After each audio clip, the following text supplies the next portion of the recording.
Good morning, class. Let's continue with chapter 4, which is NoSQL storage types. These are the content. We will see about 5 types of databases, which is in NoSQL. So, the first one, column-oriented database. A column-oriented database is a non-relational database that stores the data in a column instead of rows. So usually we know that in a table form there is a rows and columns, right? But this one is particularly for column based, so which will store the data in terms of columns instead of rows. That means when we want to run an analytic on a small number of columns, we can read those columns directly without consuming any memory with unwanted data. So it actually quite fast on that note. So columnar databases are designed to read data more efficiently and retrieve the data with greater speed. So a columnar database is used to store a large amount of data. So these are the key features of column database, where for its high scalability, it support distributed data processing. As we see here, it support large, it store the large amount of data, right? Okay, so then compressions. Columnar data storage enables efficient data compression, so it can store, again, it's about storage, and faster query performance is best for analytical queries. Example. Here is an example for a simple database table with 4 columns and 3 rows. So we know that this is rows. So these are the rows and these are the columns. Correct? So in a columnar DBMS, the data stored is in this format. So which means the data will be stored like columns. Every single columns you can see here. Column 1, semicolon. Column 2, semicolon. Column 3, semicolon, and so on. When to use the columnar database, the queries that involve only a few columns. If there are only a few columns, then you can use this. Compression, but not column wise only. So you can use this columnar database. Clustering queries against a huge amount of data, because columnar database supports storage for a large amount of data, right? So you can use for that as well. Advantages. Columnar databases can be used for different tasks, such as when the applications that are related to big data comes into play, then the column-oriented databases have a greater attention in such case. And then the columnar database has a highly compressible nature, as the different operations like average, minimum, maximum, which are permitted by the compression as well. Number 3 is the efficiency and the speed of columnar database. The speed of analytical query that are performed is faster in columnar database compared to other databases. So number 4, self-indexing. Another benefit of column-based DBMS is self-indexing. Okay, we will learn about indexing later on, which uses less disk space than a relational database management. Okay. The second one is a document store database. A document database stores data in a JSON format, BSON format, or XML documents. Okay, documents can be stored and retrieved in a form that is much closer to the data object used in applications, which means less translation is required to use these data in the application. So in the document database, the particular elements can be accessed by using the index value that is assigned for faster querying. Okay, this is a highlight that you need to know. Collections are the groups of documents. And this is what actually we are doing with MongoDB. I hope you guys can recall back what we are doing with MongoDB. So we create the connection. After that, we create the database. Okay, after the database we create a collection. From the collection, we create the document. Okay, so collections are the groups of documents that are stores the documents that have a similar contents. Not all the documents are in any collections as they require a similar schema, but document database have a flexible schema. Yes, this is another highlight. Flexible schema. So example, instead of having empty columns, these 2 books can be stored as a separate column, with each containing all the necessary information for that particular book. No fixed schema or structure. For example, book number 1, you can see they have an ID, title, author, and number of pages. Book number 2, again we have an ID, title, author, number of pages. Additionally, we have these other 3 more columns, details. So you can add on. In normal SQL, we can't do this because we have to follow the structured schema of that particular table. But in document storage, you don't have to follow schema or any fixed structure because it's a schema-less. Key features of documents database. It's very flexible, faster creation and maintenance, no foreign keys, open format. Okay. Basically, in NoSQL, mostly they won't involve with primary key and foreign key function. Generally, usually without foreign key. The advantages of document-based storage. It's a schema-less, as I told you. It's very flexible. Faster creation of document and maintenance. It's open format. Okay, it's very simple to build process that uses XML, JSON, and its other forms. And built-in versioning. It has built-in versioning, which means as the document grows in size, there might be a chance they can grow in complexity. So versioning, it decreases the conflicts among the storage. Number 3, key value storage. Key value database. A key value data model or a database is also referred to a key value store. It is a non-relational type of database. Again, generally we know that primary key is referring to a unique constraint. So that particular primary key can help to identify the other attribute from the data or the table, from the database, right?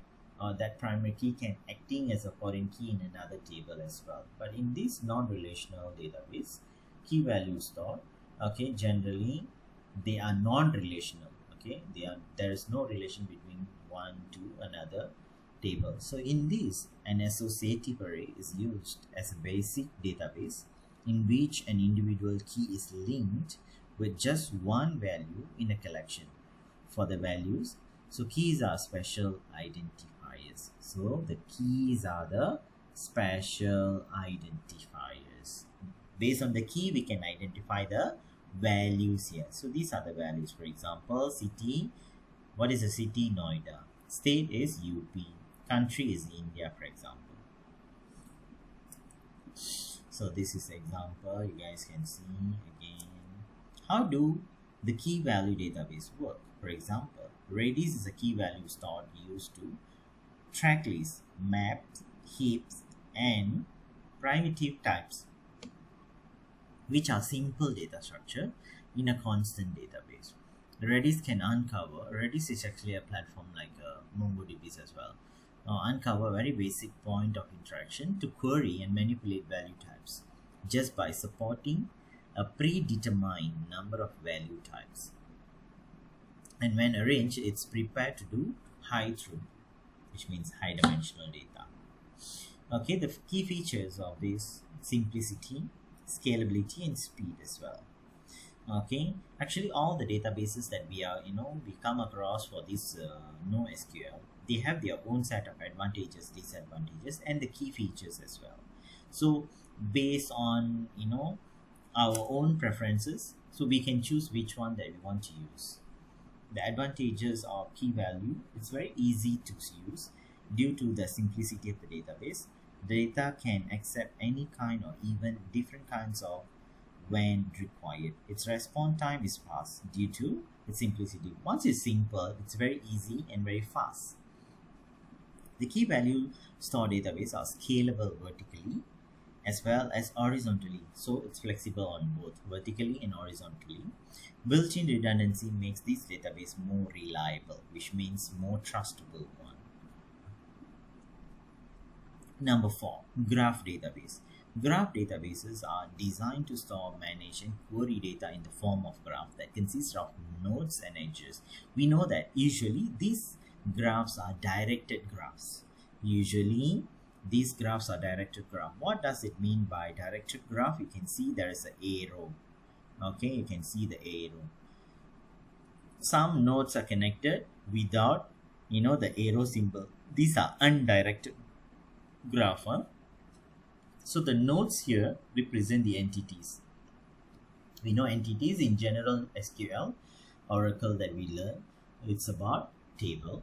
And edges are the relationship between the nodes. A friend with, purchase from, located, for example. Okay, properties that store additional information like friend with, relationship could have a since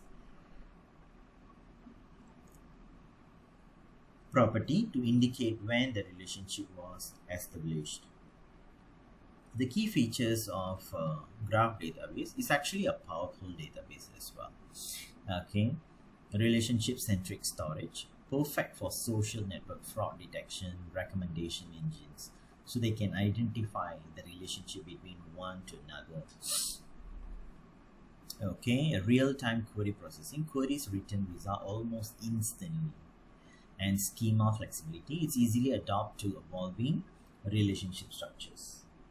Example, recommendation engines in e-commerce use graph databases to provide customer with accurate recommendation updates about new product, thus increasing sales and satisfying the customer's desires. So which means that, for example, our e-commerce website like Shopee, they can provide what actually customer looking for. They can recommend to the customers. They can the recommendation is based on the history purchase, sales history that has been done by the particular customers, so they can send email or promote once they open the log into their website. They can promote or send code. Okay, you can claim or something like that. So this is how they do this recommendation and all. So the other example you guys can go through social media and also the fraud detection. This is another example of graph database. Let's walk through how data is stored in a graph database. Let's say you want to store air travel information. So each airport, this is actually it's like a airport details. You can see airport.